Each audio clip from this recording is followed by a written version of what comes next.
hello बंधुসকল আপোনালোকৰ বিজলকীয়া আচাৰ কাৰ কাৰ প্ৰিয় বাৰু মোৰ ফালে খুব প্ৰিয় এই বিজলকীয়া আচাৰৰ এইটো কৰি হ'লে ভাতকেইটা মই খুব সুন্দৰকৈ খাই দিব পাৰোঁ সেইবাবে মই আজি এপোৱা বিজলকীয়া আনি তাক সৰুকৈ কাটি ল'লোঁ এয়া চব ৰ'দত নিদিলেও হয় কাটি তাতে বগা সৰিয়হ আধা খুনা কৰি ল'লোঁ অলপ আৰু ইয়াত নহৰু আধা খুনা কৰি লৈছোঁ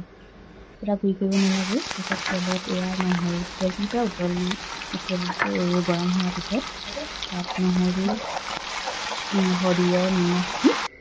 ধুনীয়াকৈ মিক্স কৰি দিলোঁ তাৰপিছতে গেছটো অফ কৰি দিলেও হয় তাৰপিছত গেছ নচলালেও হয় তাৰপিছত এয়া গৰম তেলখিনিতে কটা বিজলকীয়াখিনি দি খুব সুন্দৰকৈ মিক্স কৰিব লাগে চাওকচোন ইমান ধুনীয়া লাগিছে দেখিবলৈ আৰু খাবলৈও ইমান টেষ্ট হয় আৰু চেণ্টটো খুব ধুনীয়া আহে এই বগা সৰিয়হটো দিলে আচাৰৰ চেণ্টটো খুব ভাল হয় আৰু নহৰু অলপ সৰহকৈ দিব লাগে তেতিয়াও খুব ভাল লাগে তাৰপিছত এয়া মই বটলত ভৰাই দিলোঁ অলপ তেল সৰহকৈ দি